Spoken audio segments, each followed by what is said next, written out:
Good morning, everyone. We are live on Facebook too. Let's give me a minute and let's get started.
Okay, let's get started. So it was a fantastic day yesterday. And thanks for attending the session.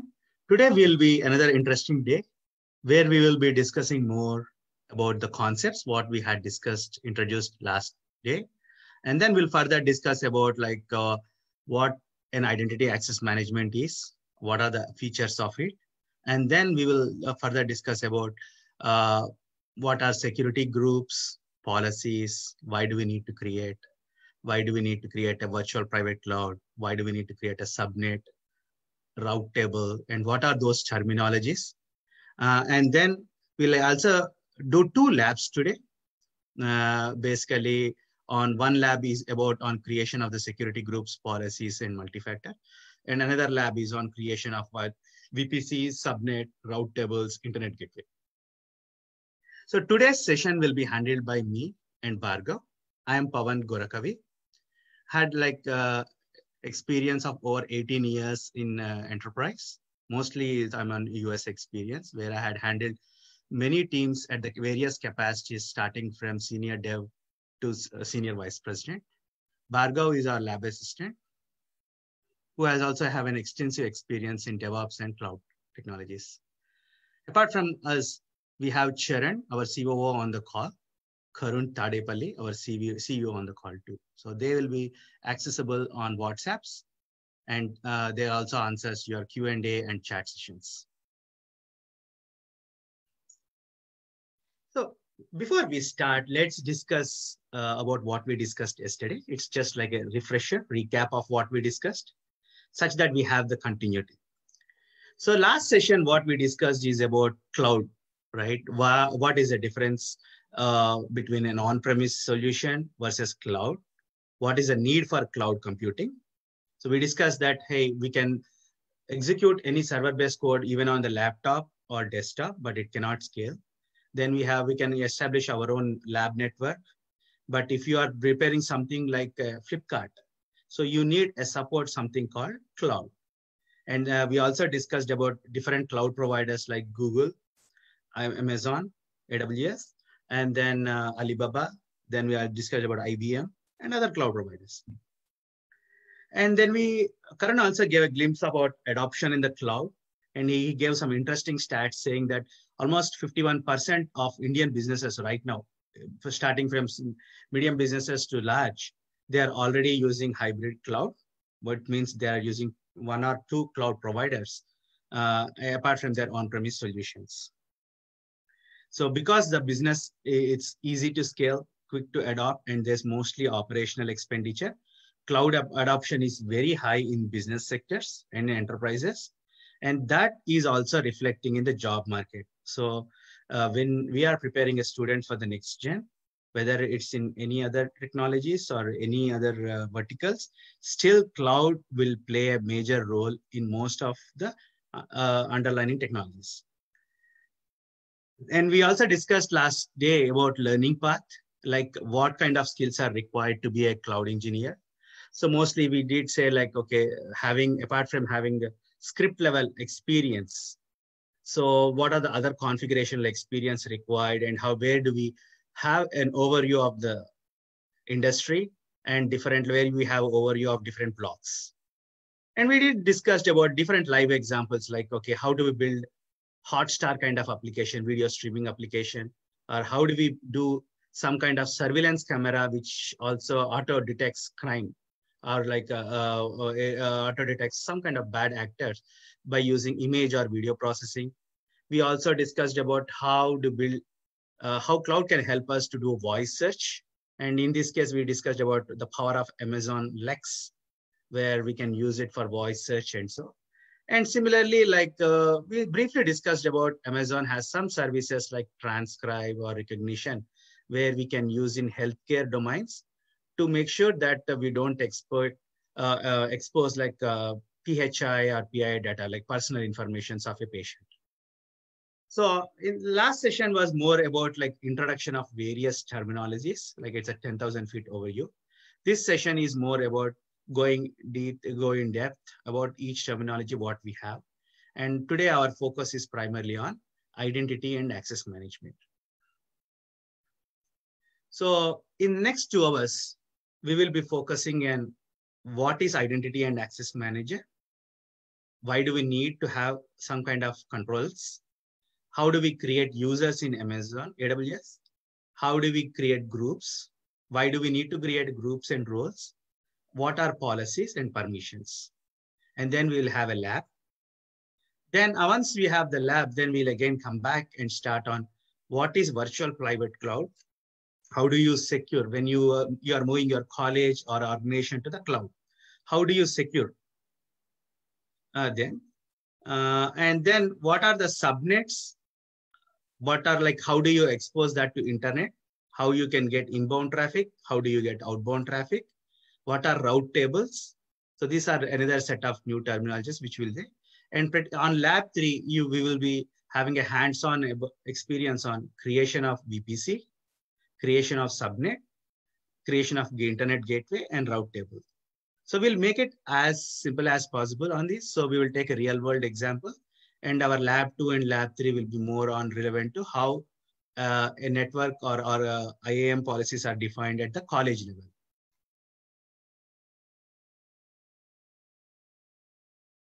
So the question is about like, what is IAM? Identity and access management. Where is this being used and what is the need of it?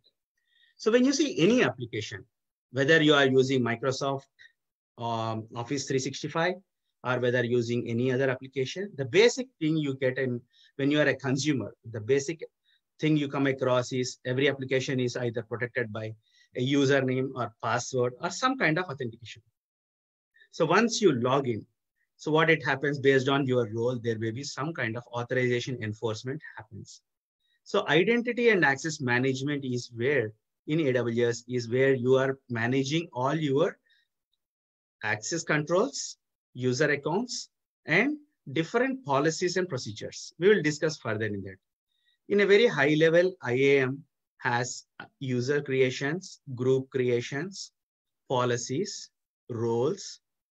You define password policies, multi-factor authentication, and API keys. So let's talk about authentication. Authentication are of different types you might experience in your day-to-day life. So some applications like Facebook, you give a username, a password, right? It's a plain username, plain password.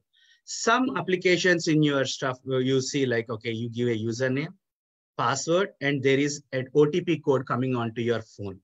It's called like, right, you have an access control. Either you use Google Authenticator or there is an OTP code coming in.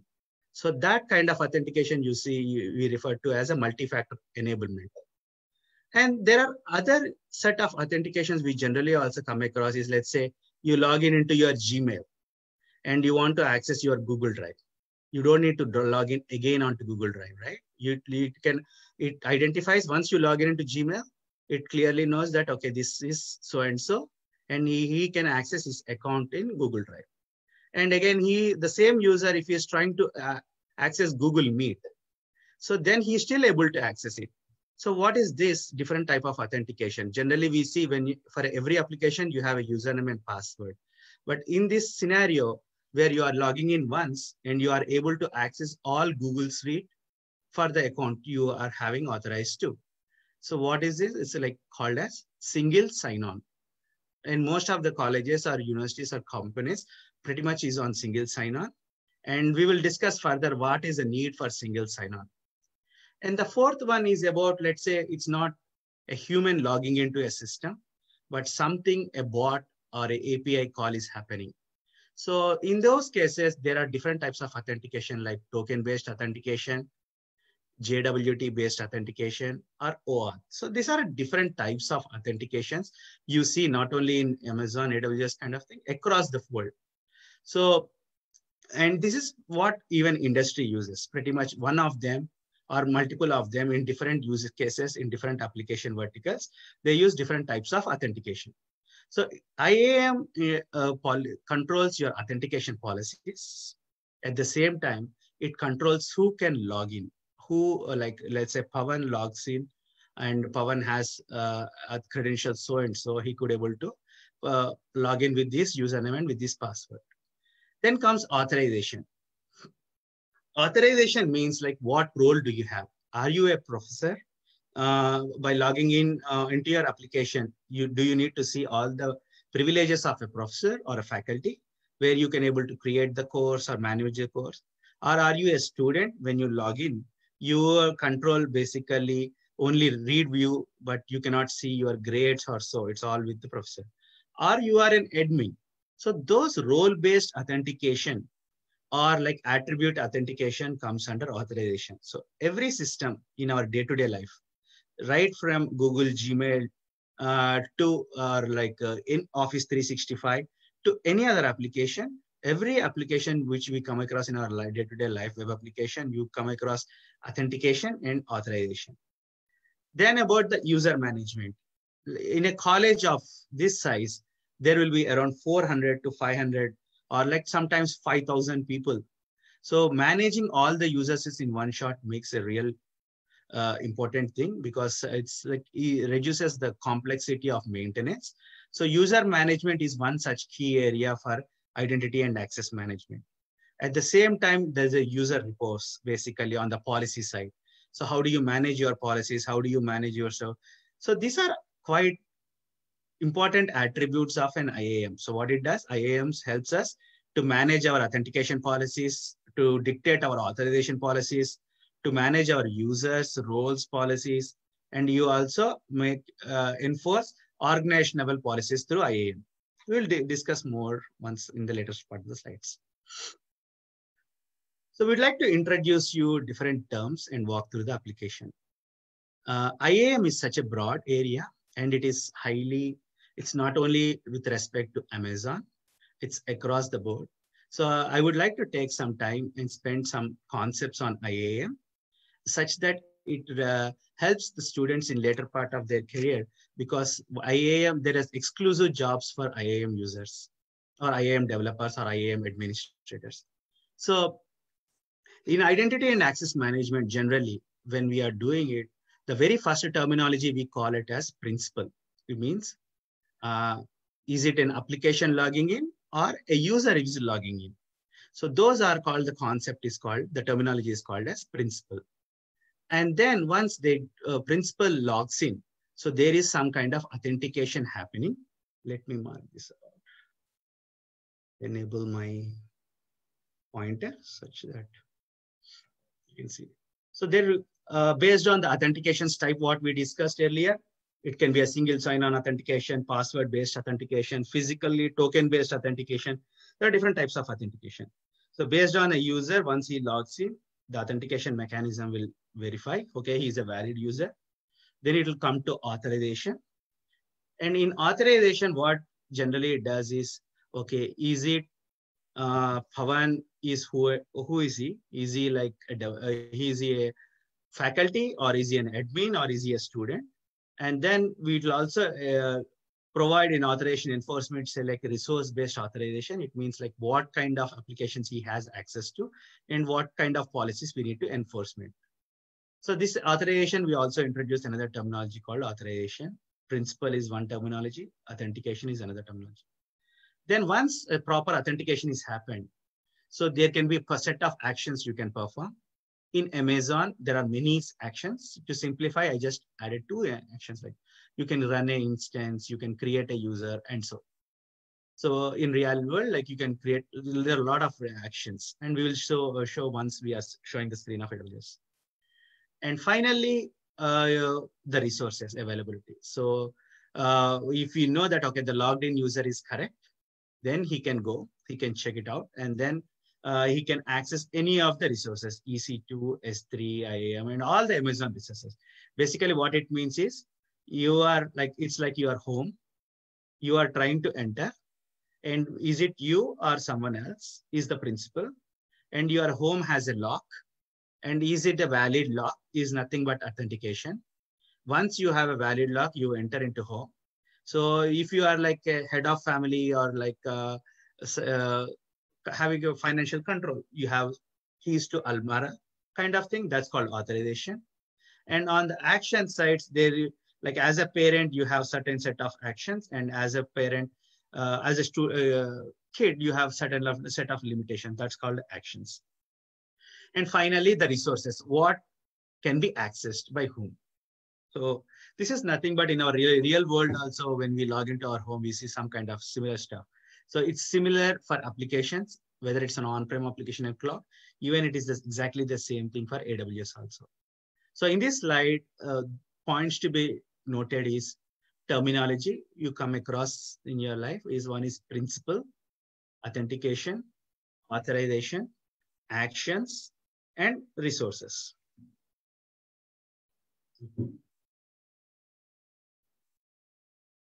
Next, we'll talk about types of authentications. Again, last session, last slide, we said like, he sees some people are telling me that voice is not being audible. Is it across everyone or it's for only few? Can anyone's, can you guys hear me? Yeah, that's good. Okay. Yeah, maybe it's an internet connection for few people, I think. Yeah, sorry for the disturbance. Let's continue. Authentication. So it's a very interesting topic. So I will try to give you more insight apart from AWS.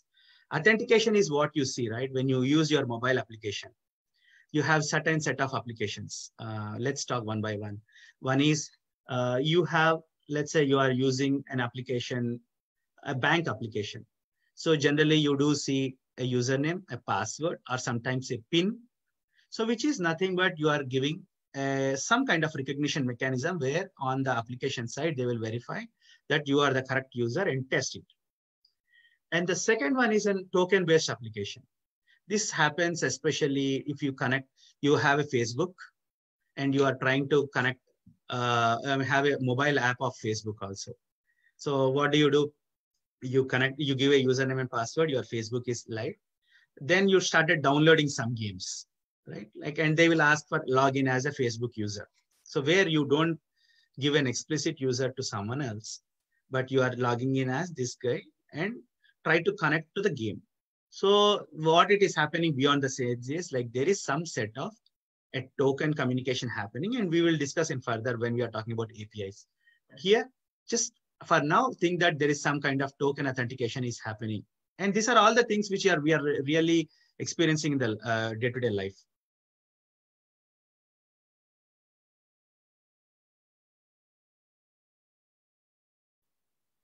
My voice, no, it's unmuted. It's not, it's unmuted. Okay, then on the physiology side, so generally you see in the way high security systems like biometrics or face recognitions, this all comes under physiological types of authentication. So there are different types of authentication in AWS also. Systems support all these types of authentication. And the common thing which we see in an organization is single sign-ons, which means like there is a central policy. If your company has 4 or 5 applications, there is no need for you to create 4 or 5 applications. I'll give a rough example.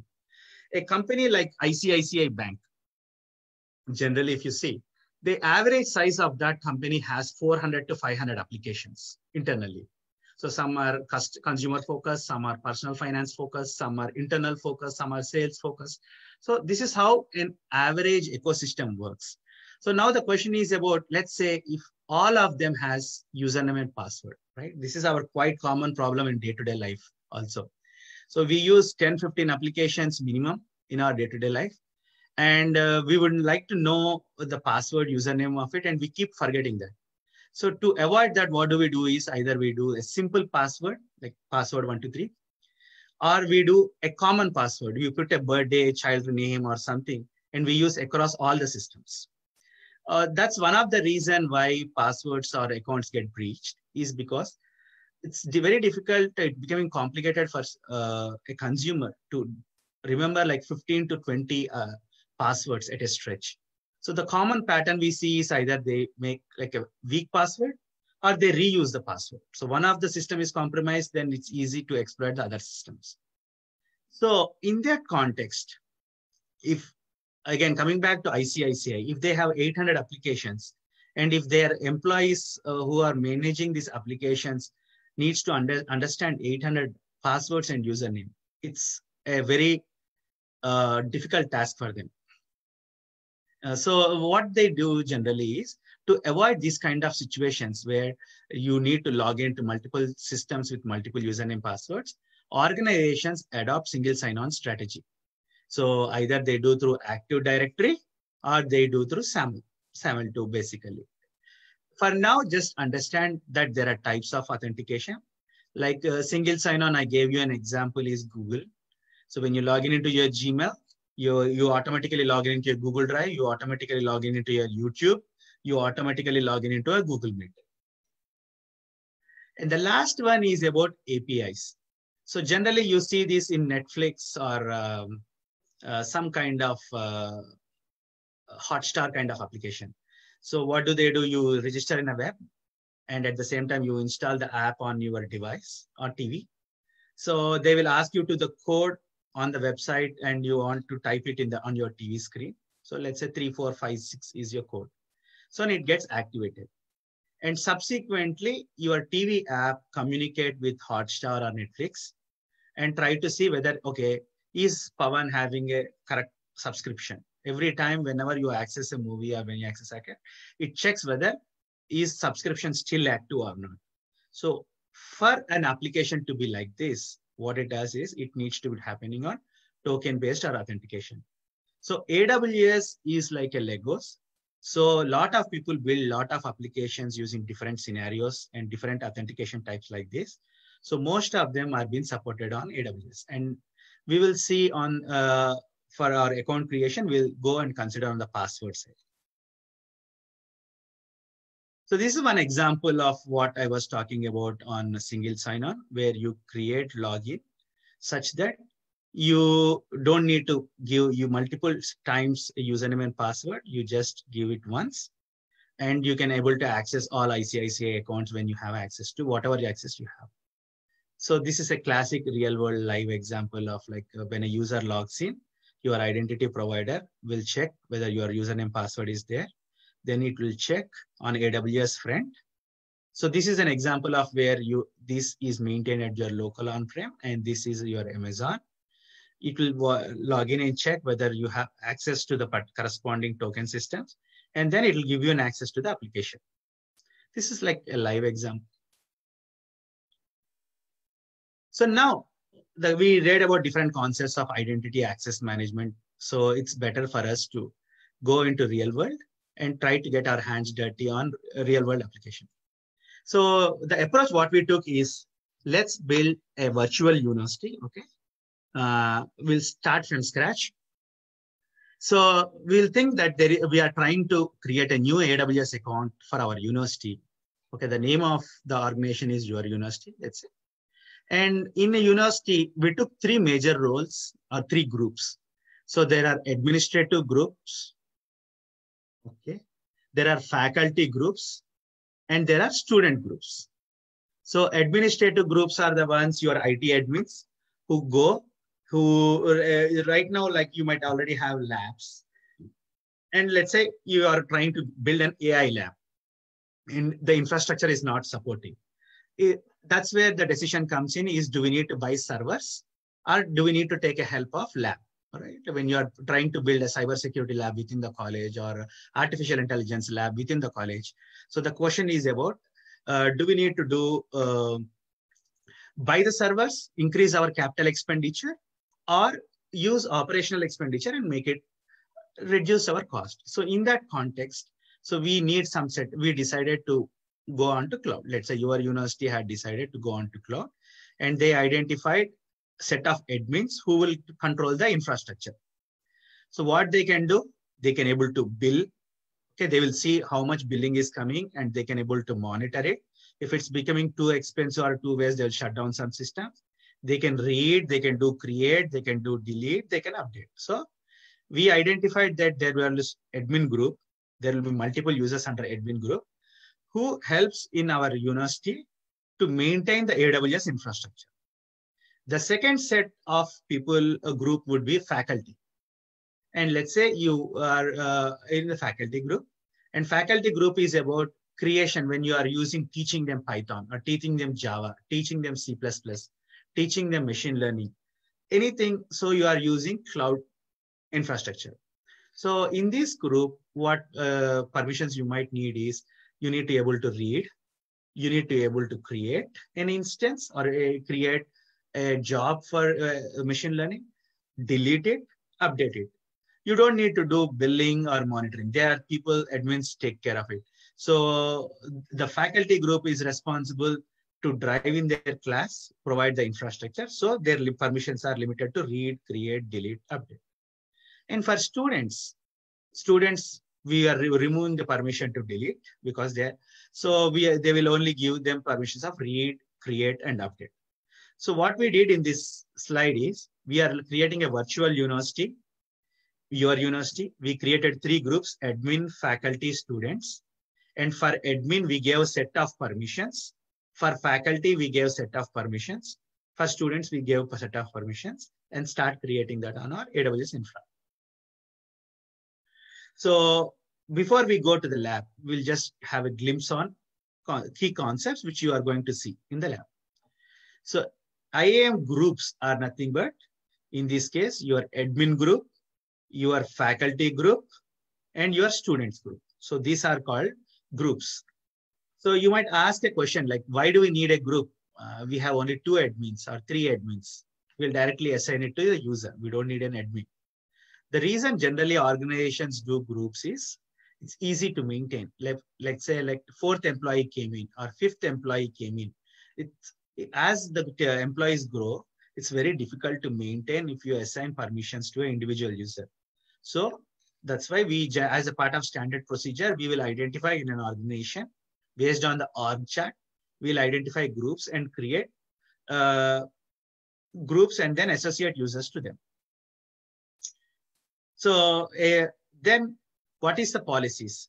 The permissions, what we discussed here, billing, read, create, different kinds of permissions are nothing but the policy enforcements. We can, there are different types of policies. So to simplify things, there are policies based on access, policies based on billings, policies based on resources, and you can create your own policies too. So policy is nothing but at this moment of time is set of permissions. Okay, faculty can do this, admin can do this, student can do this.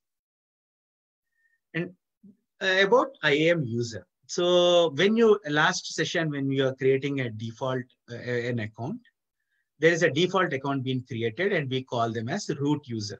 Root user means is a super admin. So we should not play around with the super admin. So what we need to do is we need to create subsequent users because there is a reason for that. If you are using a root user, it's considered as one of the bad practice. And most of these accounts get breached by doing this. So what we do is we create users with minimal permissions. So in this case, student 1, student 2, student 3 are the users. Faculty 1, faculty 2, faculty 3 are the user, another set of users, and admin 1, admin 2, admin 3 are another set of users. So that's how we have segregated into user accounts. So your root account is used to be used only for super admin controls only. So you need to properly protect it. And we will also show you how you can properly protect your root user. So coming back, there are two types of root users. One is the account users and the another one is the root user. And new users are created with very minimal permissions. So you need to give the permission as and when it is. But root user has all the permission. That's why we avoid using root user. And again, just reiterate what I said is like root users has to be saved properly. You need to have a long password. And even for your personal life also, because when you are having a struggle in saving the passwords, there are softwares like LastPass, password managers. Try to enable multi-factor and password managers such that those passwords are highly protected. So try to make sure the passwords are very randomized, not the birthdays or kids' names also. Try to make it such that those accounts are hard to break. And try to flip the passwords quite often, like every 30 days, every 45 days, try to rotate your password. The same policies, what we applied on the password has to be applied on the root account also. The password has to be long. It needs to be like not a pattern. We need to enable a multi-factor. And then try to do some set of administrative tasks on the root user such that like it's not available for people to access.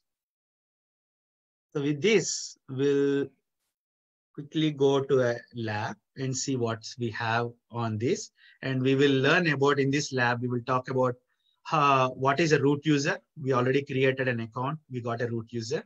How to enable multi-factor for that root user. We will create 3 groups: faculty group, student group, IT admin group. We will attach some policies to them. There are many policies predefined. For now, you can randomly assign any policy. Then we will create a user account. We'll create one faculty account, attach them to a policy and attach them to a group, and then come back on virtual private cloud. Okay, let me share it to Bhargav such that Bhargav can walk through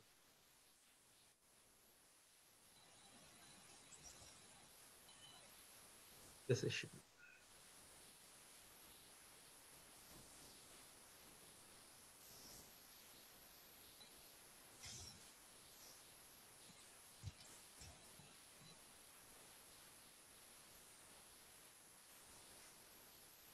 Bhargav, are you able to hear us?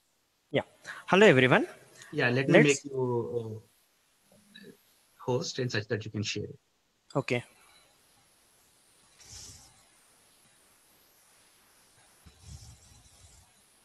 Hello, everyone. Let's enable multi-factor authentication from our root user, which we have created. On the right side, which AWS account name is available, click on that. On the drop down, you can find my security credentials. Click on my security credentials. You will be prompted to the following page. In this, you can find password multi-factor authentication. Click on this. Click on activate multi-factor authentication. You can find 3 different multi-factor authentications. One is virtual MFA multi-factor authentication. It supports for multiple tokens on a single device. And another one is U2F security key, that is universal second factor security key. It supports for multiple root and IAM users using a single security key. This is like a pen drive. It looks like a pen drive. And this device called as a YubiKey or a Yubico. And last comes under other hardware MFA device. This is a third-party tool which is used for financial services and other enterprise IT organizations. Now let us create a virtual multi-factor authentication. Virtual, click on continue. You will be prompted to the following page. Click on show QR code. Now you can. Hey Bhargav, there are multiple requests saying them to go little slow. Maybe Okay. just pause on the page so they can see or something. Okay. Thanks, Bhargav. Yeah, thank you.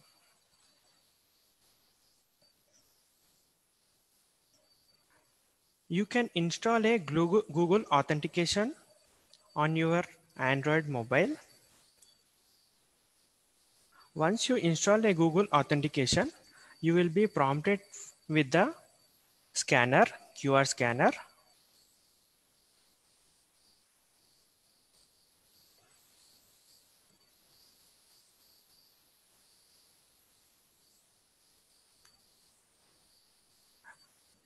Then you can find authentication keys. You can enter the code which you get. For every 5 minutes, the authentication code will change in your mobile, that which you have installed your Google authentication app.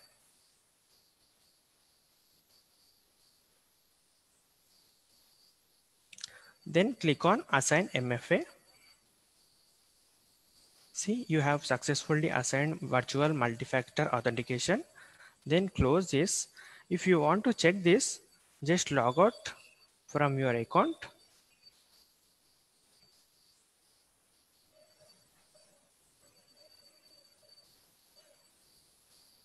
Once you click on Login Back,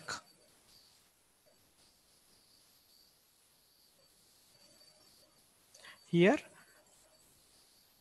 once you enter your email address and the password, click on Sign On. See, it will ask the multi-factor authentication code, which will be available on your Google application, which you have installed. Then enter the code, then submit. That's how a multi-factor authentication works. So, Bhargav, let's summarize it again. Okay. Try to disable it, Bhargav. Yeah. So multi-factor is nothing but you are using your mobile as your second way, even if someone knows your password, right? Because we discussed earlier, you will reuse the password. Let's say someone knows the password from other application. And once they have known the password, they try to use like Pawan at test.com. And I had used the same password in other application where it was already been hacked. So who are the bad actor is, they know our username and password. So they try to mimic us, try to log into Amazon, enter the username, enter the password. And then what will happen is, if you don't enable multi-factor authentication, if someone knows the password, they can access your account and they can do whatever they want. To avoid that, to add a second level of authentication, what the general process is use multi-factor authentication. So it's similar to what you are already experiencing in banks, OTP. You got a second OTP to have the OTP code. So here in this Amazon AWS, what we use is, can you scroll down?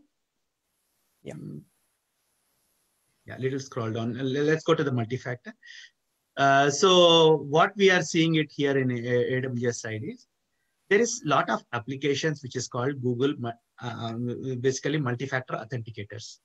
So when you are trying to enable MF for AWS, what you need to do is go to your Google Play Store, download Authenticator, and then once the Authenticator is there, it's nothing but an app. You open an app, it will open your camera. So Bhargav, can you go to that Authenticator screen? It will generate a QR code. Go to Bytex, go to the menu, go to your security credentials. Yeah. Enable multi-factor. Click on that. So virtual MFA code is the authenticator. Click on it, continue. So here you will have a QR code. So in step 1, you already downloaded a Google app. So take that Google app, enable the camera, try to take a picture of this QR code. It will automatically set a token for you on your phone. So when in subsequent times, from going forward, you will use that code. So it means even if someone knows the username and password of your account, they cannot do anything because they don't have the phone and they don't have this QR code. So that's the extra level protection you are trying to protect for your root user. Okay. So yeah, with this, I think this is like just a security enablement. Like you go to your security center, enable your multi-factor to make sure that your account is protected. So let's go back to our lab and try to create groups. So before you start, go to your services, in search, click on identity and access management. So type IAM or you go to IAM console. This is where everything, all the magic happens. Whether it is a university, whether it is an individual account, whether it is an organization or whether it's a university. Towards your left, you see different functionalities what we discussed about. Groups, users, roles, policies. We will create one by one each. And again, Bhargav, can you go to dashboard? No, this dashboard. IAM.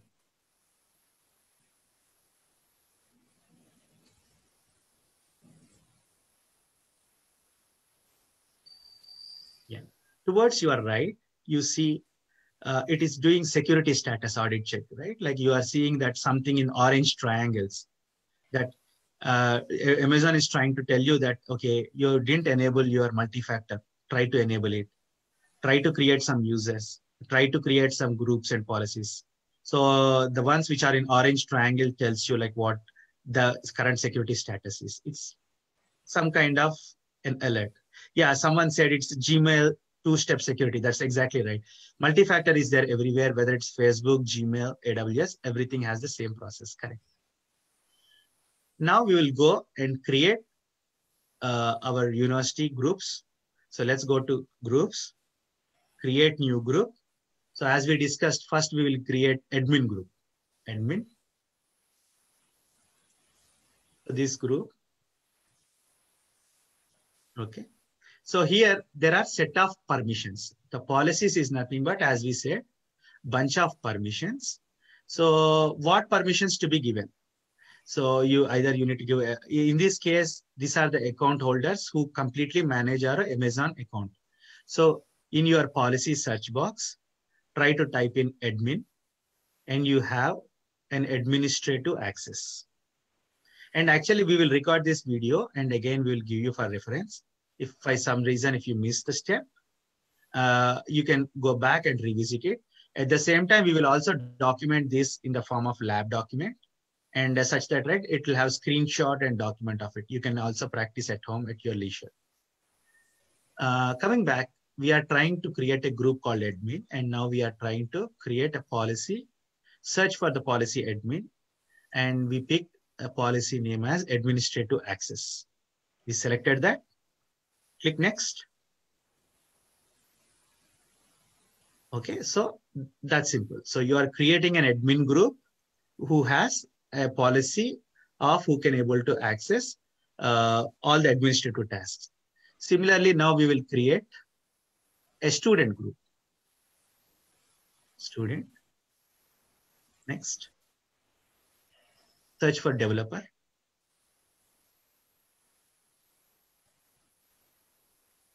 Code build developer. Let's say we are giving for our students, we are giving code. They could able to develop the code, build it, develop it, access. So we'll give that policies.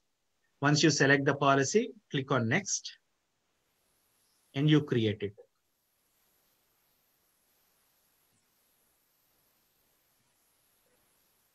Now, similarly, we will create faculty group. Create group name, faculty. Next. Here we will give them admin, search on admin, limited admin accesses. Let's say we will give them only not full accesses, we will give the partial access. Let's click on the second policy, API Gateway Administrator, let's say, just for, we can create our own policies also, just we are trying to give you a reference to see like which policies you want to create. Yeah, click on next, create group.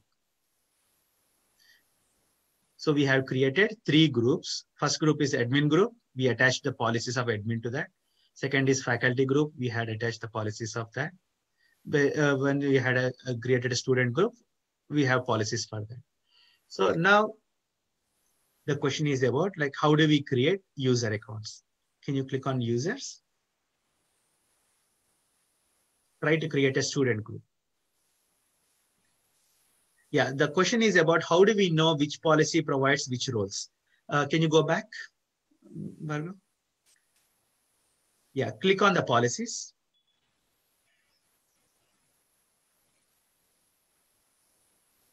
We have given API gateway admin permission for faculty. Click on any policy.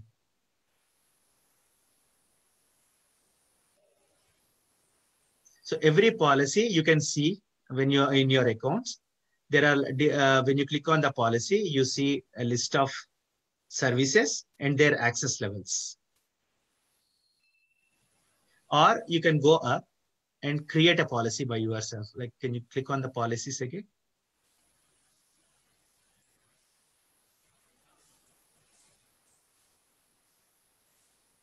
Create policy.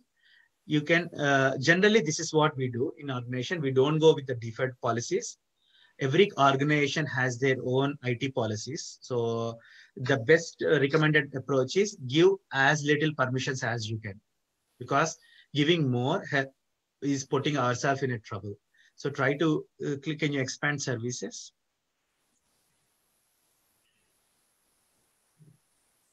So you check a selection. In this case, let's say you are trying to give EC2 permission to them. We will see about each service in later, but for now, think that you are selecting EC2, and then you give a permissions access levels there.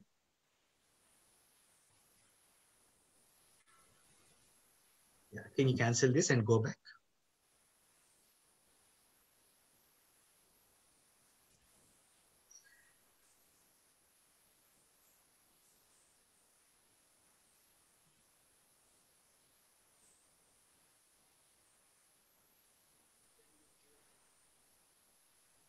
Okay, so let's go back to, so now we talked about users, we talked about groups, and now we created a user.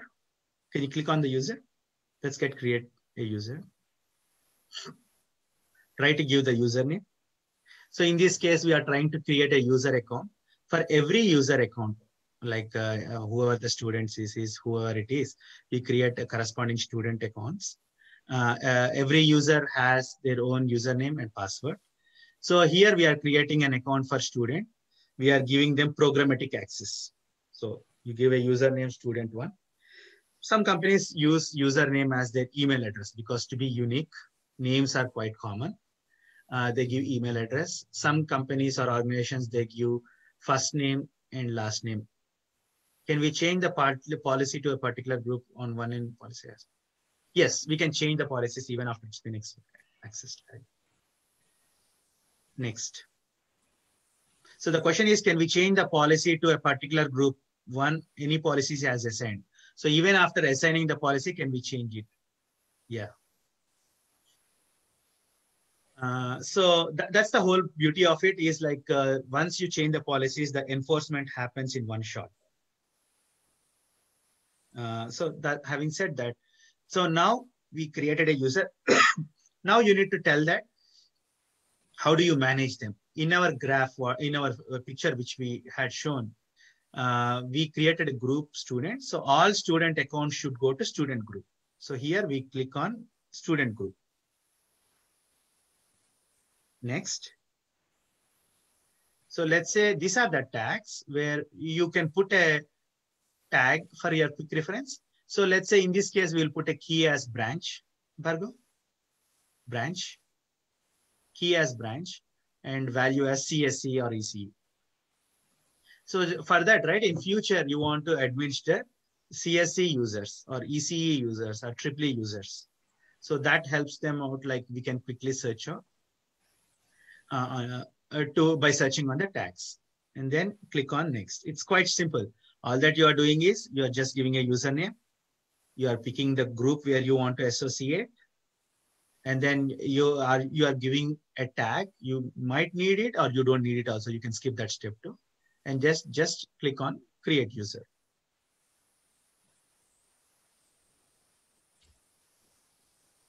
So the general question what we come across is this user the same? The general question coming is the root user and these users are the same? No. Root user, what you had created when you are creating during account creation, has a complete access control, whereas this particular user controls, this particular user account has a limited access control. So that's why it's recommended for us to more or less to create user accounts and not play with root account. Okay. So now in the last example, we saw how to create a group, how to create a policy, how to create a user, and we can also walk through roles also. So, Bhargav, can you click on the role?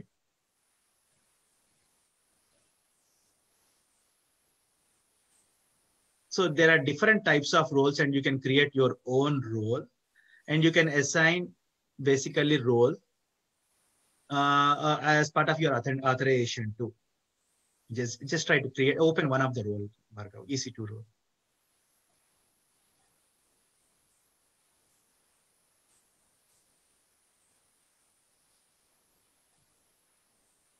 So in this role, you are trying to group it out, bunch of policies. So generally, you can use group and directly associate policies to it, or you can create a role and associate policies to them, and have a user associated to the role.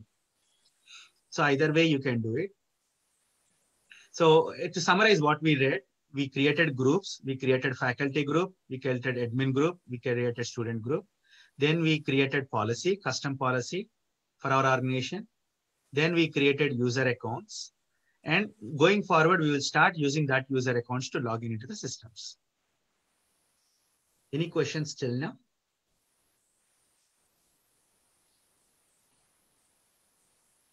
Let's see if there is any Q&A. We can pick it up now or like we can do it.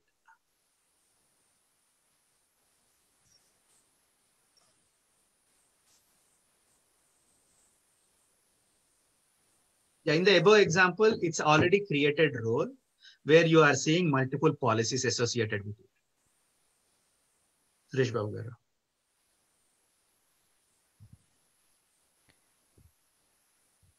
Yes, we will definitely share the material and the video. Can we change the policy to a particular group on any policy as assigned? Yeah, that we already answered, right? Yes, we can.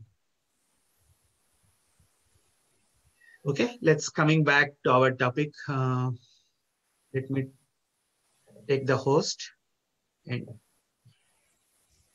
share my screen.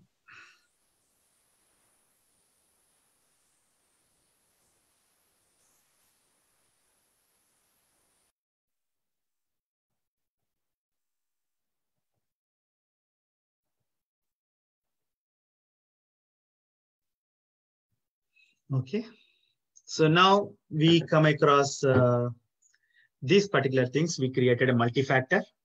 We discussed about why we need multi-factor. What's the need for the multi-factor? And our recommendation is to use Google Authenticator, download it. Configure your root account for additional security to have multi-factor enablement.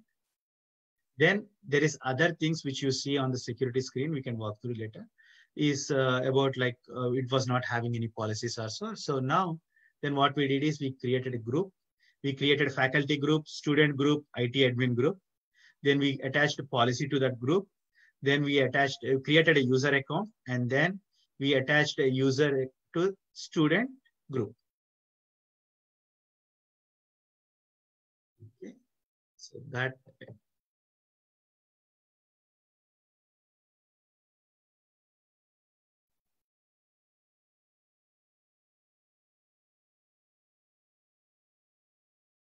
Yeah. Before we do all these things, we need to create you need to complete your lab 1 to have account for AWS. Okay. Now about virtual private cloud. So what is VPC? And yesterday, like a lot of people were asking about, are we in a position to create our own cloud and what is the need for VPC? And so virtual private cloud, basically, right, you are a company or your college. At the end of the day, whatever you are building in your college is the intellectual property of the particular organization. So now the question comes about is, earlier all the infrastructure is on-prem. So your servers are owned by you, your network is owned by you. So you are guaranteed that there is some employee who is managing within your organization. So after moving to the cloud, especially financial sectors, healthcare sectors, there are some hesitations about how is my data looking like? Okay, is it safe? Can someone access my data, right? That was initial inhibitions, like way in 8-9 years back. But when you see the whole configuration of it happens is, as Karun said in the last session too, is there are like a private cloud where governments exclusive like military or so US government, they have their own private cloud where they manage their infrastructure. And a lot of these cloud providers are also providing exclusive private cloud for governments. There is other version of it is on the public cloud where generally we come in, we create an account. So when we say public cloud, it means like your college 1 created an account. We are a part of public cloud. College 2 created an account. So they are also part of public cloud. So there may be a question there is like, okay, is my data safe? Will my college 2 will access my college 1 data? The answer is absolutely no. Because everyone, though we call it as public law, everyone has their own space. And the way we dictate this is from using VPCs. So virtual private cloud is helping us to logically build the walls for our network. So generally in an organization, you will have multiple VPCs created such that when you are segmenting it, your network, and when you are doing a virtual private cloud, so what you do is you specify what are the boundaries, what are the security groups on it, what are the network access, who can access what, and then you specify various instances and subnets level controls basically. So what it means is it's almost like an apartment. Consider like a private cloud is almost like your independent home, and virtual private cloud, like a public cloud, is like your apartment. Though in an apartment, in a building, you have many apartments. Though we have many apartments, everyone has their own walls and access. Similarly, also, VPC is nothing but your apartment in a building. So you have your own control of it, and the other neighbors will not access it until we had compromised on our security controls. So, and the way in your apartment you dictate which type of lock, what kind of lock you put, what are the security measures, what are the security cameras you have. Similarly, also when you are defining your VPC, you define what kind of security groups you need to do, what kind of NACL you need to define. NACL means network access control. Who can access your resources, or who has outbound connections, who has inbound connections to it. So it's a pretty interesting concept, and we'll get a hands-on experience on this. So let's take an example. So you are trying to, let's say this is all your apartment. All right, it's a building. In that you have your own apartment, and they have someone else's apartment. And within, think that these are your duplex houses, right? So your university 1, so you might have branch 1, like one is in Hyderabad, one is in Vijayawada, and you have your own boundaries. So your college will have college 1 as your VPC. You create all your traffic of Hyderabad colleges in subnet 1, and Vijayawada colleges are in subnet 2, and start creating the access. So with this infrastructure, what it means is you are trying to protect an outer boundary, and within the outer boundary also you are creating a subnet. We will discuss what a subnet is in next slides. But for now, it's like a logical grouping of a set of resources. Basically, you are trying to put a access control on it. Similarly, on the VPC2 level, here in this case, this is a college, let's say. They have their own ecosystem. In the ecosystem, they have their own one subnet. And within the subnet, they have their EC2 resources. So this is an example of like how in public cloud, people share the resources. And the beauty of this is, right, they don't need to pay for servers. So suddenly if there is a search, or like the third college comes in picture, they don't need to buy another 1,000 servers for that. All that they can do is just expand this VPC, add more compute to it and storage to it. So that's the advantage you got by using cloud services, where you can scale indefinitely. The best example is Zoom, right? Zoom is a startup which has like very few employees. It's not a massively built. So the competitors of Zoom is, you have Google Meet, you have Microsoft Team, and all these big players, right? But when COVID time came in, and Zoom all over the world, this is the only platform which is quite comfortable. So when everyone started using it, how could Zoom able to sustain this uneven growth? Suddenly they spiked up, right? The reason for that is they partnered with Amazon kind of cloud providers. They also partnered with Oracle Cloud. So because of the cloud, they suddenly got a search and they are prepared for it. So if you see, suddenly, even if whole world is using it, they could able to build their ecosystem. Let's think of the same use case when they are building the servers on-prem or like their own servers. If that is the case, right, they're building their own servers. During COVID time, if excess million people logs in into Zoom, there is no servers availability in the market because China is closed, then they would have run out of the business. So that is the advantage what companies are gaining out of the cloud. And in this example, what we are talking about is the virtual private cloud gives us the flexibility. You are drawing outer boundaries of your organization. And sometimes we do see organizations run multiple VPCs also. There are a lot of companies where they want to physically segregate the data of one business unit to another business unit.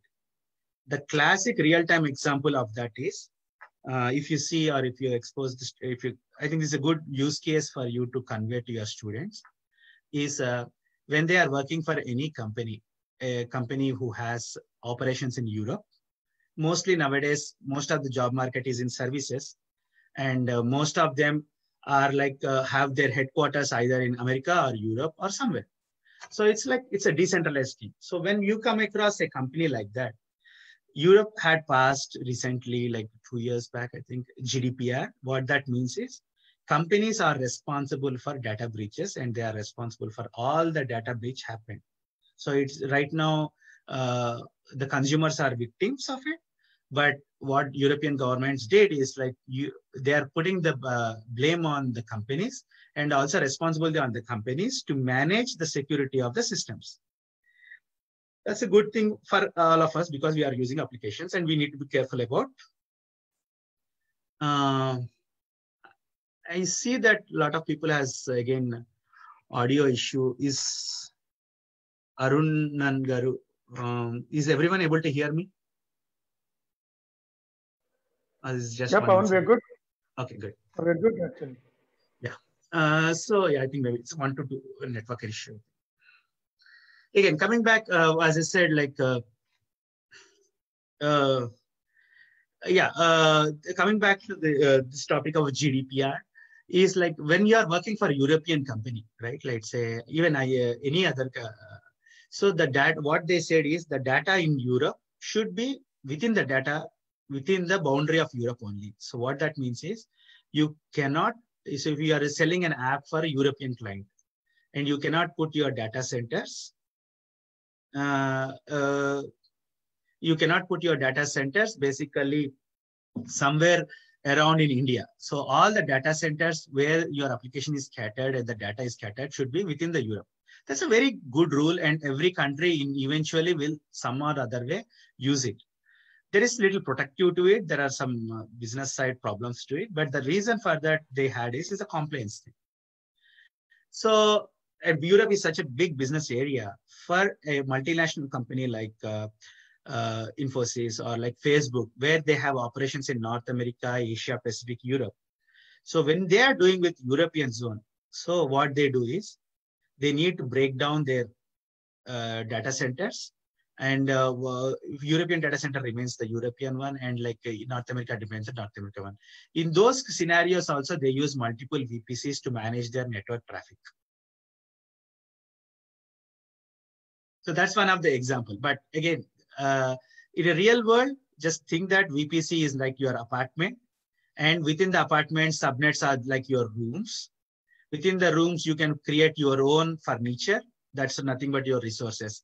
EC2 is nothing but a server, an instance for you, or data. You can spin a database for you. So the easiest analogy for you to also explain to the students is apartment analogy makes them understand the concepts of networking very easily. So again, what we discussed here on the subnet side, what I was saying is just like think that as a room. So you are making a logical segregation. So and make control on it. So once you have like logical segregation in a room, like a subnet, you are able to control what are the inbound, who can access this, who can go out of the room, and then you can put restrictions on it. So that's the benefit of using a subnet.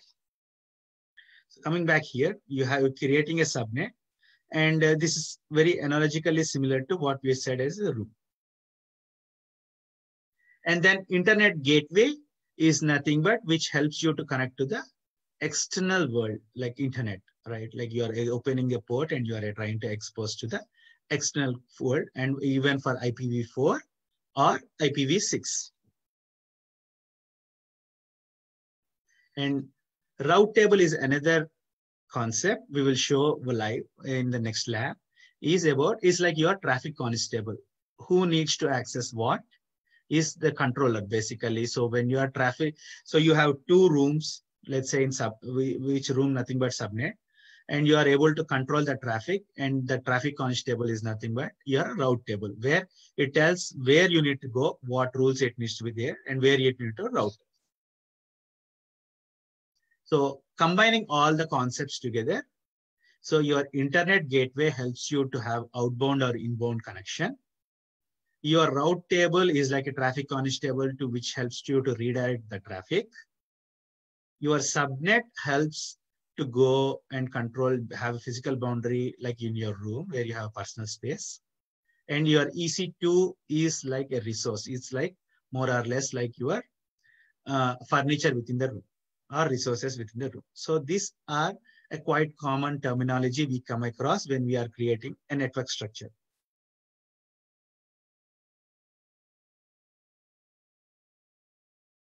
Okay, so yeah, Arjunan Garu, I think it looks like pretty much everyone is hearing. So problem is maybe with your side. Pawan, you go ahead. I replied it back privately. Yeah.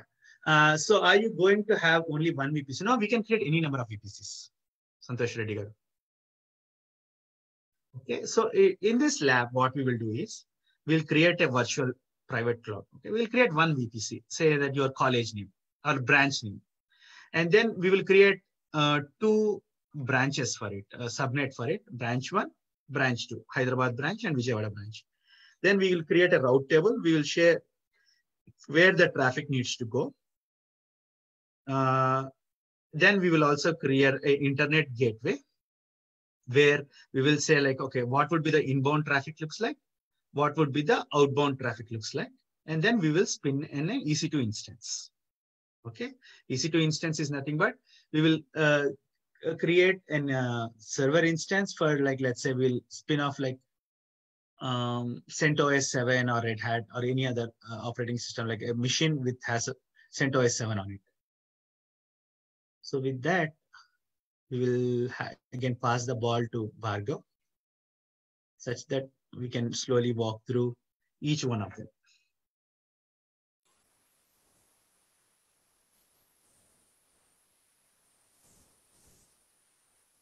Yeah, Rupesh Garu, my screen is blinking in my laptop when I open Zoom meeting. Is that the problem from your end? I think it's not the problem from our end. Our screen looks good, Andy. You try to reboot it, or if possible, try to log in from Facebook Live and see if that solves your problem.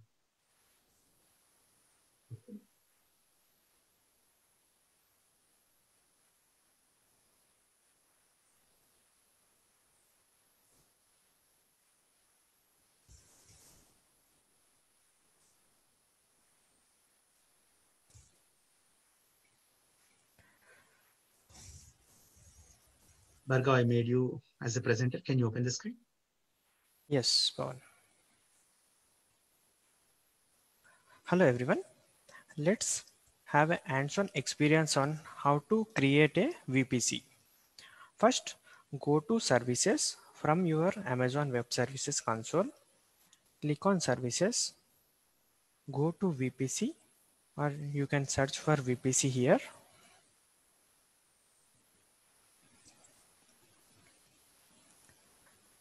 You will be prompted to the following page. You can find all the VPCs, running VPCs, NAT gateways, subnets, route tables, internet gateways. You can find all these things. Click on VPCs. Once you click on VPC, you will be prompted to the following page. Click on Create VPC. Once you click on Create VPC, enter a tag and a CIDR block. It is nothing but a classless inter-domain block. You can specify the IP address.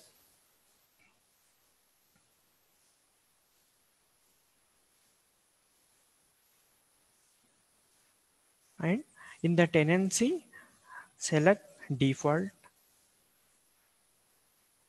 Click on Create. Then close. Then next, go to the subnets.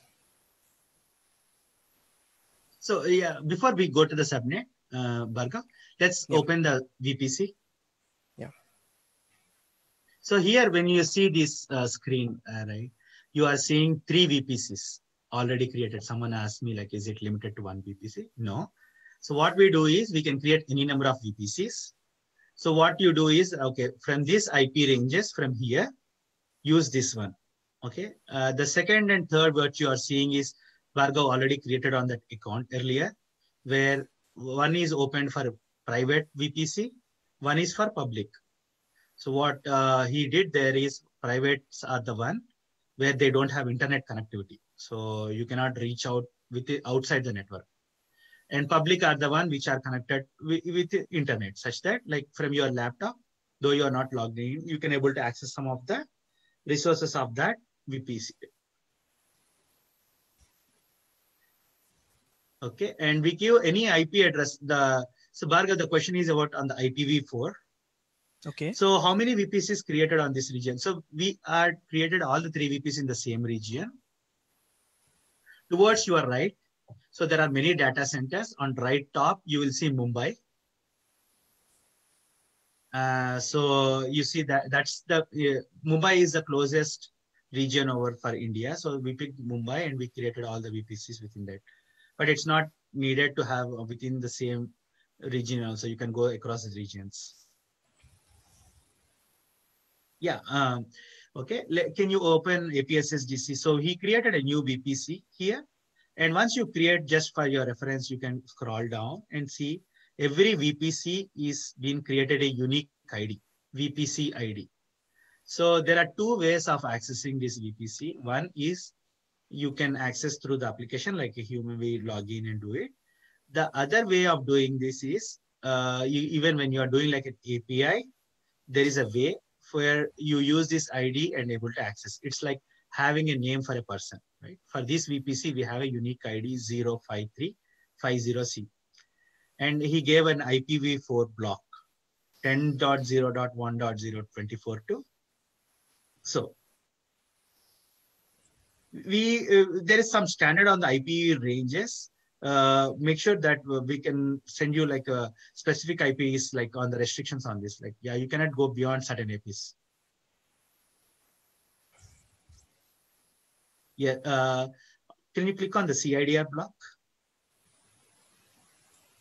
Yeah. So this is how you will see what are the IPv ranges that we have. So always you can reverse engineer and see. Can you scroll up, Bhargav? Flow on, click on the flow logs. There's nothing on the flow logs associated yet. We will create, for us to create an IP traffic flow, we will create a flow log here. And on the tags also, you can specify to make it more sense, like what kind of tag. Here you can create like, he created a name. You can add some more tags like US college. You can create a tag called US college, and such that the tags are used for quick search in future. Yeah, all this video is recorded, streamed in YouTube, Facebook, and you can further go back and see it. At the same time, labs, we will take, again, as we did yesterday, we'll take a screenshot of it, prepare a neat document, and we'll send it to you guys. So this is a very simple way of creation of VPC. So as I said, right, the concepts of cloud sounds little strong or like it's like worrying, but in reality, in fraction of 3 clicks without any code, you could able to create a high performing VPC systems, right? So that's the magic of cloud. It's all about, we need to know what the terminology it is and how to use these tools. Very little bit of coding is involved. So think about the students who are coming from EEE, ECE. It's definitely, and in my team also last 16 years, I do see many cross-discipline people were there. It's not only just computer engineers from CSE IT. We do see from electronic, electrical, and other branches also joining as our DevOps engineer or system reliability engineer is. The ease of learning of these technologies is relatively easier. All that you need to is understanding of the concept, shell scripting, understanding of operating system. So now we did what is VPC. Let's go to the subnet. So in our example, what we did is we will create 2 subnets. So for each branch 1, branch 2 subnets. So subnets are nothing but rooms in our apartment. You give the name of the subnet. You can give any name and select the VPC. So, okay, you need to tell, okay, you are building an apartment and then you are building a room. Then you need to specify from which VPC does it belong. So you preferred it. And on the availability zone, can you do a drop down on that? Yeah, there are different availability zones you can prefer because of the Mumbai zone, right? You have AP South 1, South 2, South 3. You can pick anything, or you don't need to give a preference. It will automatically find it for you. Next is on the CIDR block. You are again giving your IPv ranges of that subnet. Okay, and then click on continue. So your subnet is created. So what you did here in this example is you created a subnet called branch 1. So this will be your Hyderabad branch. Can you change the name to Hyderabad or like Vijayawada? That's where you will quickly tag it and change the name. And create another subnet for Vijayawada.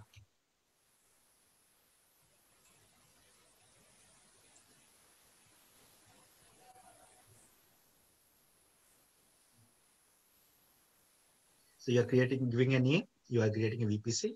You're not giving any preference. You just give an IP addresses, what associated for that block.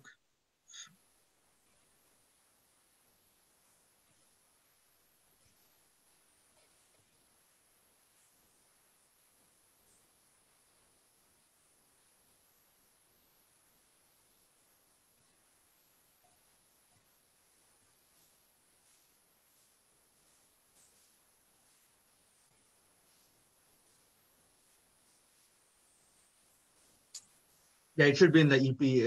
So 1.0, just give the 1.01. 1.0? Yeah. No, we have already given a 1.0 to this.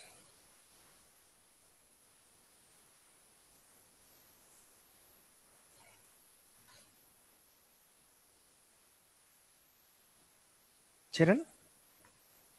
Yeah, I think you can go back on the previous slide, Deva. Yeah. You can go back and you can actually do it. Yeah.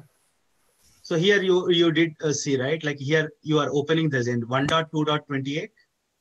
And I think there's a conflicting with 2.10.0.2. That's why it's conflicting with private sub. So yeah, here in this case, like rename the private sub to your Vijayawada.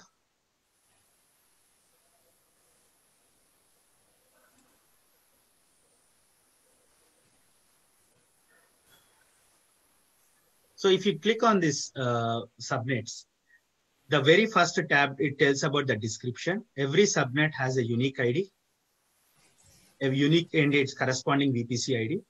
You can always change this. You click on the VPC and you can always pick another VPC basically from there. And then it talks about the flow logs. And once you configure the flow logs, you can see the IP traffic coming, flow, the information on this. In the next topic, we will talk about route tables, but you can click route tables for now. So on this subnet, what are the route tables associated? But we'll show you from the other navigation on how to create a route table and associated with this VPC. The next tab is on the access control. So basically you are specifying the inbound rules and outbound rules. So what that means is what traffic is entertained, what traffic is not there. For now, just leave it for default to see like, okay, what are the inbound rules on what port and what kind of rules is there. And you can create a tag for in future search, you can quickly access it. So now what we did is we created a VPC, we created two subnets. Okay. Let's move to route table. So route table is basically in our diagram where you are routing the traffic between the two subnets.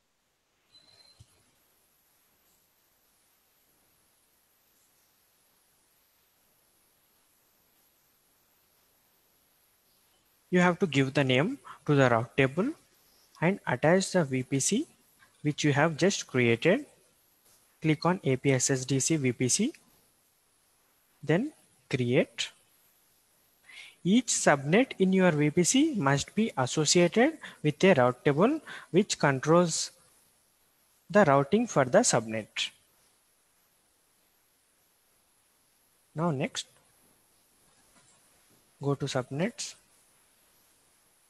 Hyderabad, route table, edit route table.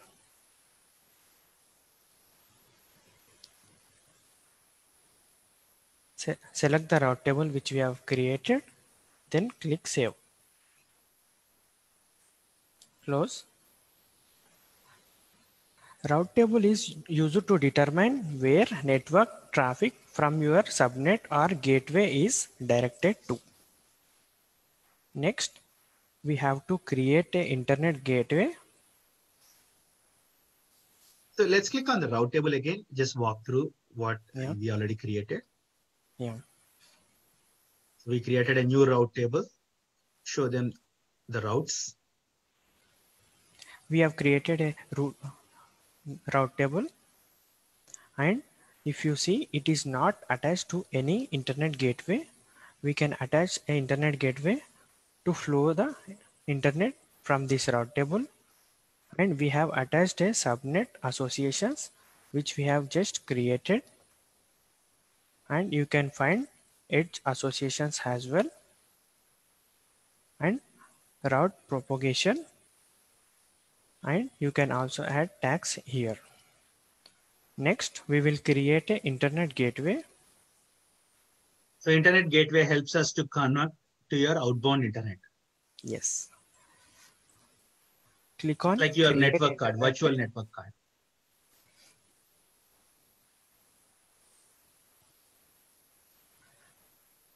Click on my gateway. Click on create internet gateway. Now if you see, it is not attached to any VPC. To attach it to the VPC, click on actions. Here you can find attached to a VPC. Click on it. Once you click on it, select a VPC which we have created, APSSDC. Click on it, then attach internet gateway. Now, if you want to flow the traffic over the internet, that's where we need to edit the route table and add destination for the internet, and we'll route it to the internet gateway. Now we have just created a route table. Go to routes, edit, add role.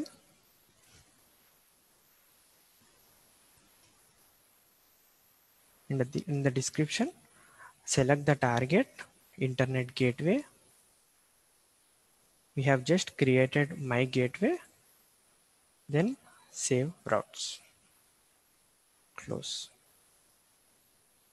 Now we have set up all the network, and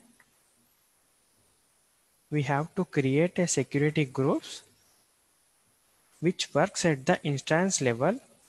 When you launch an instance in your VPC, you can assign up to 5 security groups.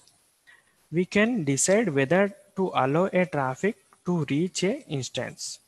Now click on create security group. Enter a name, my security group, and enter description.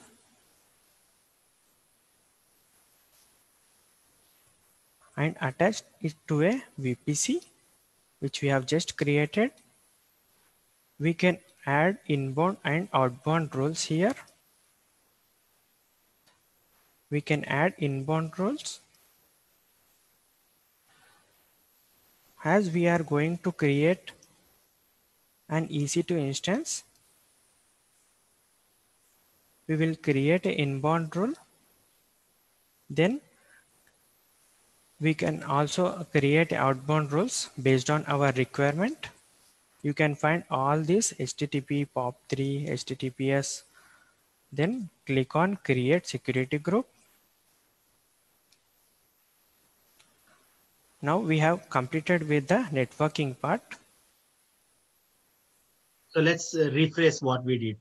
Step one, what we did is created a VPC for our Step organization. So we created AP SSDC as our organization, and we can give any name. So we created a VPC, and we gave a IPv CIDR of like 10.0.1.0 to 24. So we got a block of IP. Then we created 2 subnets, subnet 1, subnet 2, basically, which are of 10.0.1.2 to 28, 24. So the question is on the block size, like why we gave 28, 24. So it should be within the block IPs. You can give like, so the question is why we had /24 or /28. You took the block till 28. So it's a IP range. We can specify, it need not be the same, but it should be within your VPC limits. Then the third step, what we did is we created an route table. So route table helps us to move the traffic, the internet traffic between Hyderabad branch and Vijayawada branch, because like within the colleges, the faculty, they have to share their data. So for us to do that, we created route table. And what we did is we connected that also to internet gateway, your IGW, but that's what you are seeing on the screen. So this route table is connected to both the subnets. And now once you click on the internet gateway, so now it's all about inbound. So how do we connect from outside the network? Like how do we connect from internet? So that's when you like your network card on your mobile, on your laptop. Here we created an internet gateway, step 4, where we go and created an internet gateway and attached the VPC to it. So once we did this, we are already all set. So just to have the security controls in place, what we did is we went to security groups, enabled the security group on the VPC level. We created a security group and we attached the VPC. And we can add any kind of inbound rules. Generally, what the common practice is, we don't want to open all our IPs or port ranges. So what we do is like we will limit it based on the need. So in this case, what Bhargav did is like he tried to open SSH port, so such that your students can use a telnet or connect to the instance from outbound traffic. So this is a base. This is all like the required masala required for us to pre-cook before we create our own Linux server or Postgres server, such that once we have this infrastructure in place, it's a one-time thing when you do this. When your IT admin generally will take care of this.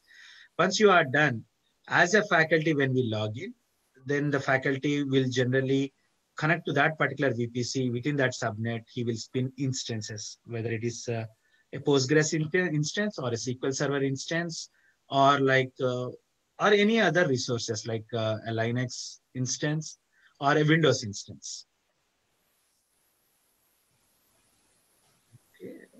Is a route table used to modify the internet gateway? The question is route table is used to modify the internet gateway and make changes in the VPC? No, route table is mostly used to control the traffic between the subnets. Can you click on the route table?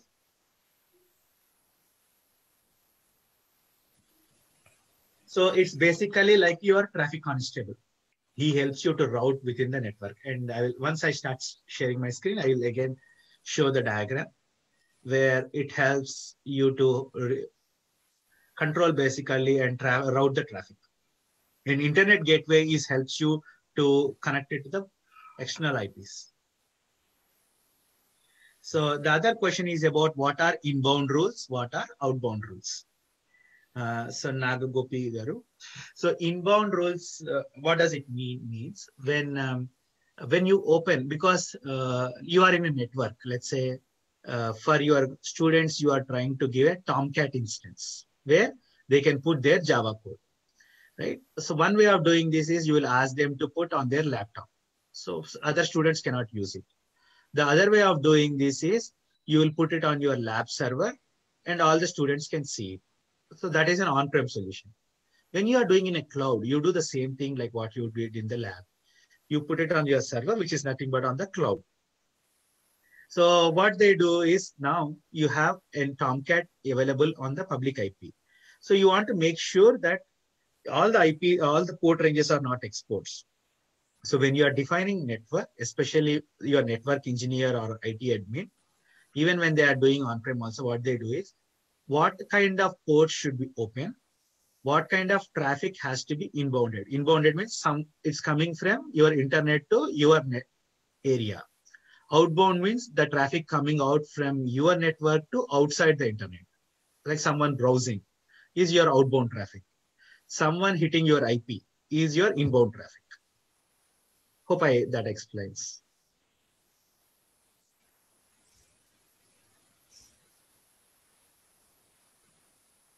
Hey, Pawan, can you also answer Rupesh Kumar Garu? His question is like, we have created 24 range, 24 and 28. So his question is like, we created a VPC of 24 range, but one subnet is created in 28 range. How that range will be assigned to 24 range of your VPC? That's correct. Actually, though we renamed the subnet, we didn't associate with the same VPC. So if you go to the subnets, I think that was not associated with the same VPCs. That's why it could be able to associate /24 or /28. They're into two different subnets, two different VPCs. You see the VPC IDs of them are totally different.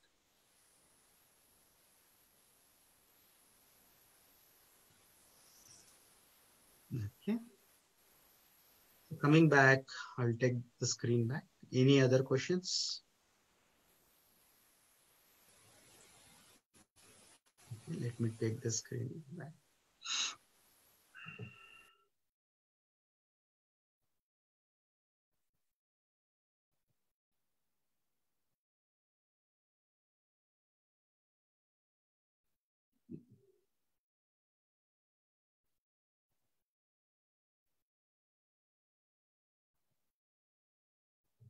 Okay.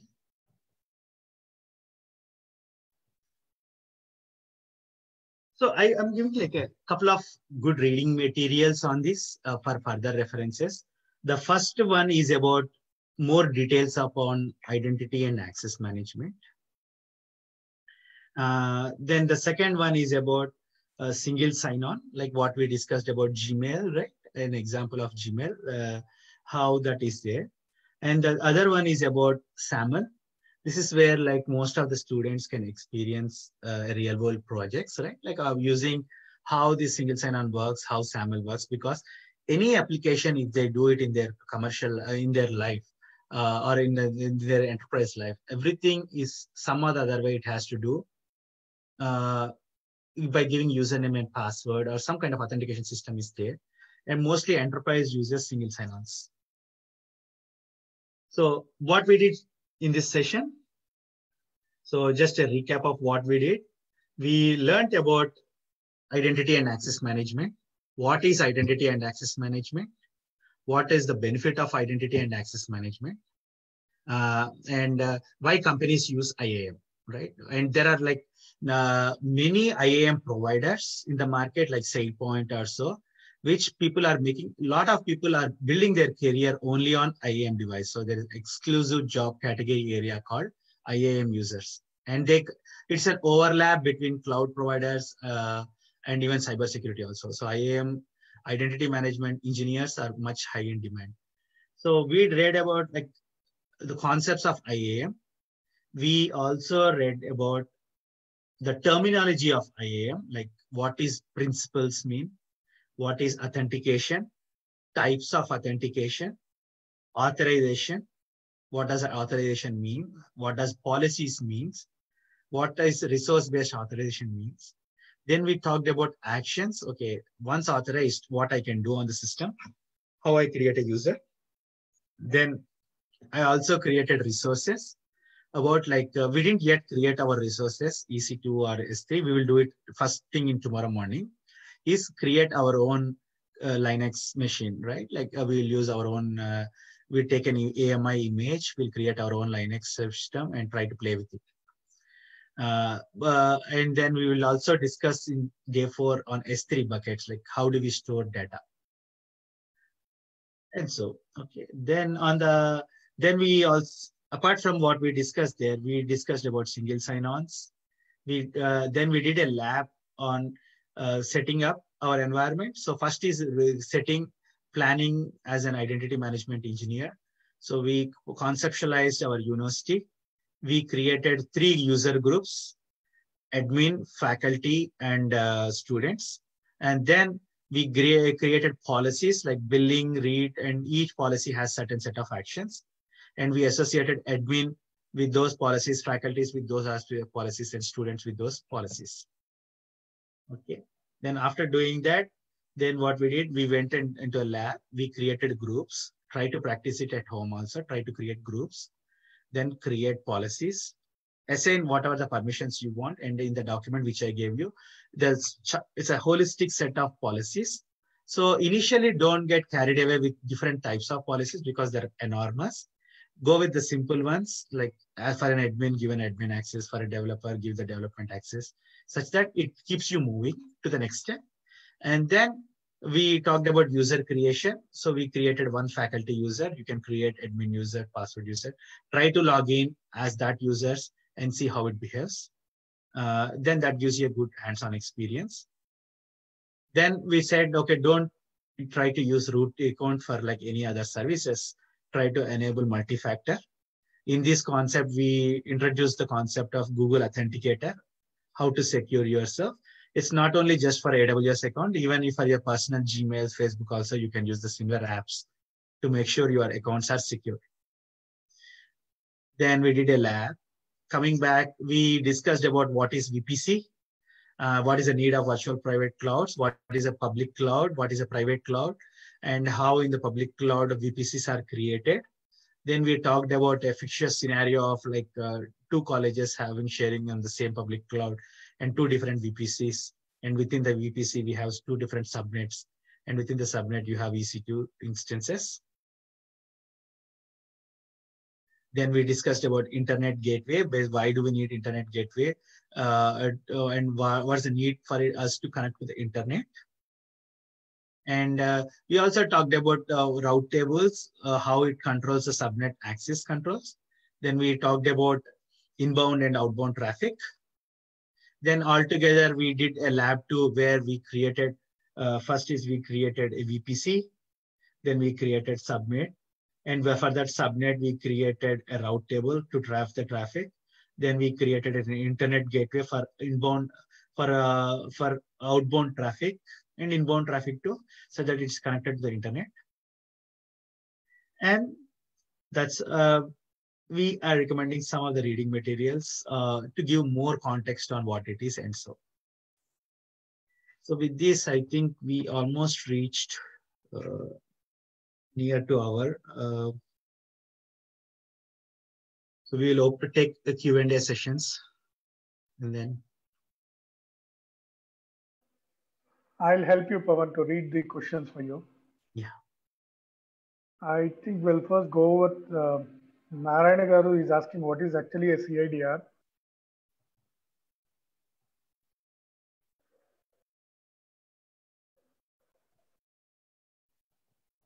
Bhargav, you want to take this?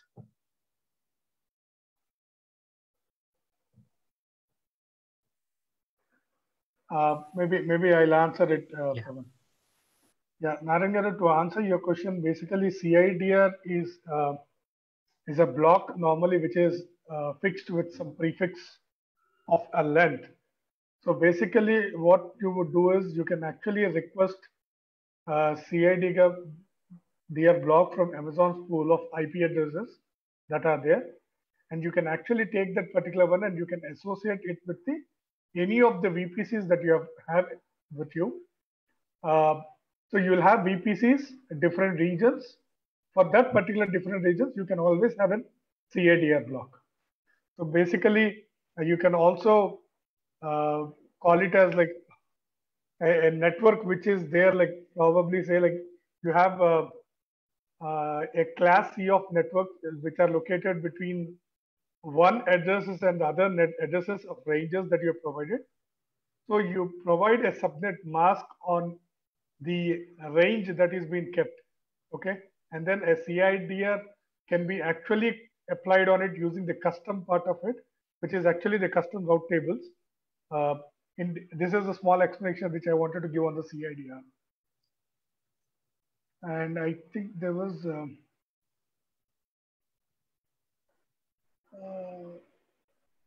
in virtual private cloud, can we store the PC data, local PC data? Yeah. So, I mean, if you are using exclusive as like a storage, we can store whatever we can do. Like if you are planning to use as your server, we can do that. If you are planning to use as your remote desktop, we can do that. Or you are like planning to use as a cloud storage, still we can do that. Can we use this IPs outside internet? Yeah, I mean, once you configure your internet gateway, there's like a dynamic IP being created. If you want a static IP, we can request Amazon for having a static IP connection. Okay. How a user you can use this VPC after creation?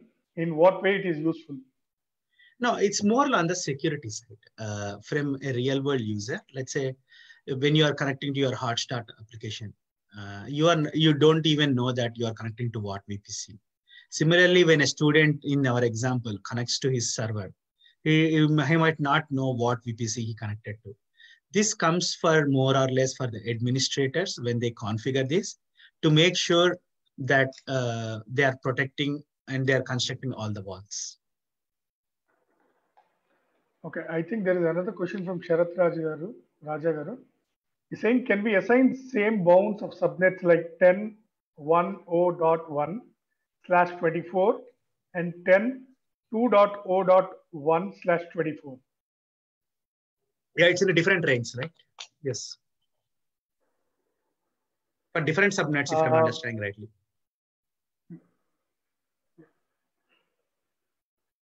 Yes, it should be. How can I remove multi-factor code? Yeah, you can go to your account settings and remove it.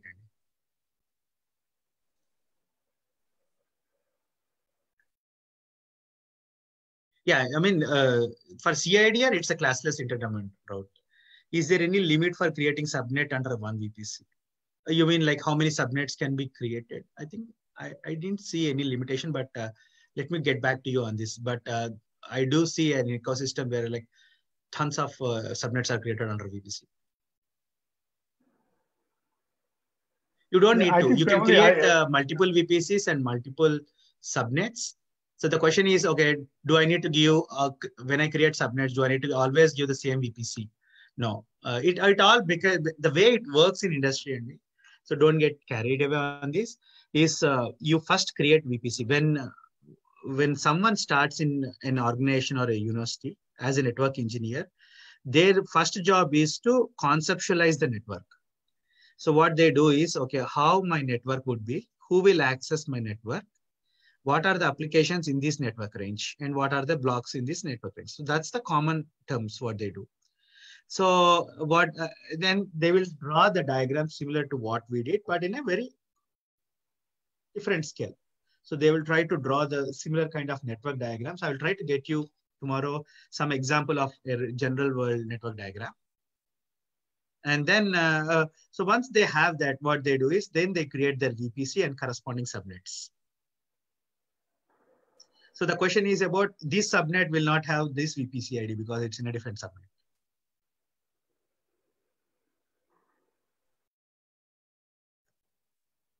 Can we use the same IPv4 given in creation of VPC for any one of subnet also?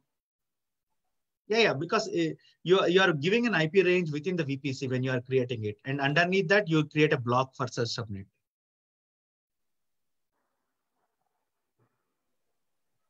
Okay, so someone is saying, no, sir, I forgot my MFA code. You must be signed in with MFA before you can complete this action. So probably they can actually go and find out what MFA code they have created. That you can do it in the view, sir. Praveen Kumar Shekhar garu. Yeah, Praveen Kumar. So I think looks like he forgot the MFA code and account got locked or something. If that is the case, you need to reach out to Amazon. So if you didn't configure and you lost that MFA code enabled and it was not there, then you don't have access to MFA. So it's better to create a ticket with AWS. Okay. Can we use, yeah, I think we took that Sharath Rajagar question.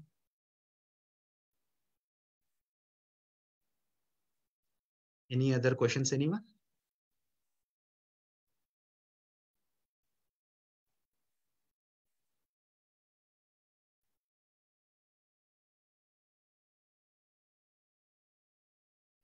Okay. So let's catch up again tomorrow. And in tomorrow's session, today's session, recording session will be provided. It's there in the Facebook live page for Bytexcel. You can go and access it again.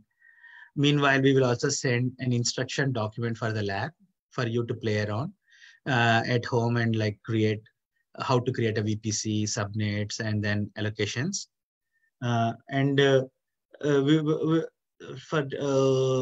Regarding the feedback form, I think you already have the access to the feedback form. All that you need to do is day 2 and change the resend the feedback. But day 3, tomorrow, it's very interesting. And someone asked, can I put my storage stuff there? So we were talking about storage. There are 2 questions, if I am remembering, like yesterday, there was one question is, how do we create Elastic Beanstalk? And the other question is about, today's question is like, let's say you have bulk of photos and you want to store that, right? Like or bulk of images, bulk of videos. So can we use S3 buckets and so? So tomorrow's session is more on the compute and storage side, is about like how to spin an instance, what are free tier instances, what are like commercial instances. And if you are trying to do AI project, what kind of, how do you spin off a GPU kind of instances? Then we will also talk a little bit about security groups. We already saw today what is a security group and created a VPC. We'll talk a little bit on that, create one instance, get that access. Then we will create S3, which is nothing but your storage buckets. We'll create policies for S3. And we will create auto backup functionality, Glacier. And we will try to version it. If someone accidentally deletes your photos, let's say, you need to have access to the photo or image gallery. And then we will talk about, someone yesterday asked me about, okay, is there a simple way for us to install a Java application or PHP MySQL LAMP stack? So tomorrow we will talk about Elastic Beanstalk, see something on Elastic Beanstalk to see like how can we, in the fraction of clicks, how we spin an instance and get the infrastructure ready for us. And I do see a couple of, feedbacks form will be shared again. I think you can please share your feedback there. Other multi-factor, someone is asking like, what are the other multi-factor examples? Generally, banking apps, we can enable in recent times, according to security guidelines, OAuth and other security guidelines, multi-factor is must have for every application. So whatever the application we are using in our day-to-day life, whether it is Facebook, Google, Gmail, anything, right? All these application providers are generally exposing multi-factor as their functionality. So, and you see, like when you're doing a banking transaction, it asks you for the code, or if you are talking about Google and you are doing some administrative tasks on Gmail, you can enable multi-factor. Okay, so. Okay, Pavan, I think there are another two questions, I think, which we've got it. One is Dr. Saroj Garu. Sir, I couldn't understand your question. You're talking about other MFA examples. Yeah, multi-factor authentication examples. Correct. So can you elaborate your questions so that it would be easy for us to answer on that?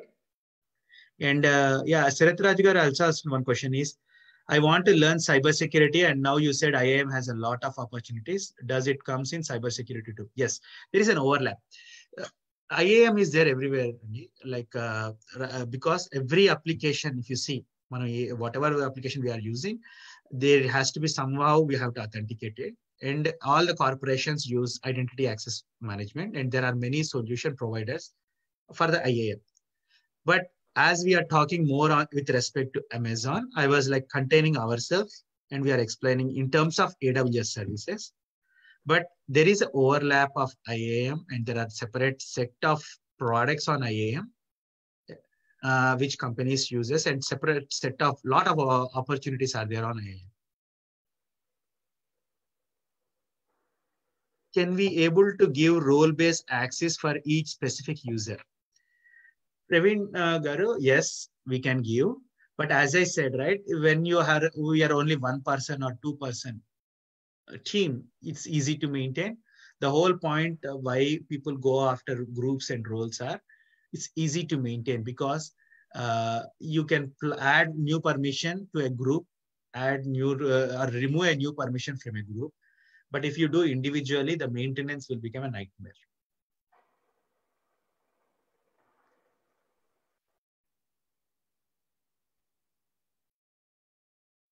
Okay, so I think we pretty much answered all the questions.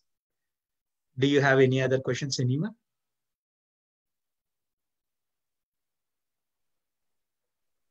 If not, we can conclude today's session, and tomorrow we'll meet again to discuss about compute and storage. Thank you, everyone. Thank you, Bhargav. Thank you, Charan. Thank you, Karun. Thank you, everyone.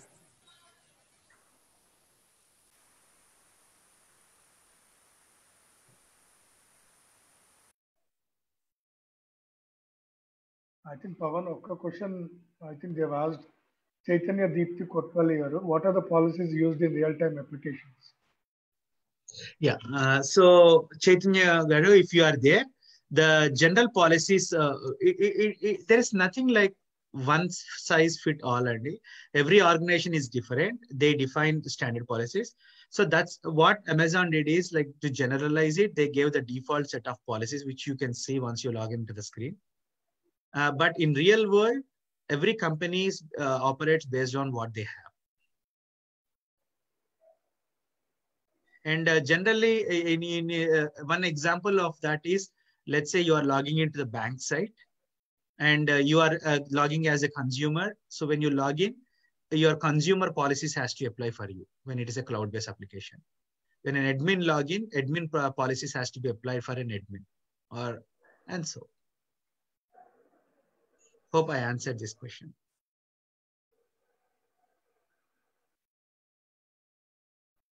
Okay, thank you, Pawan. So thank you all. Thank you, everyone.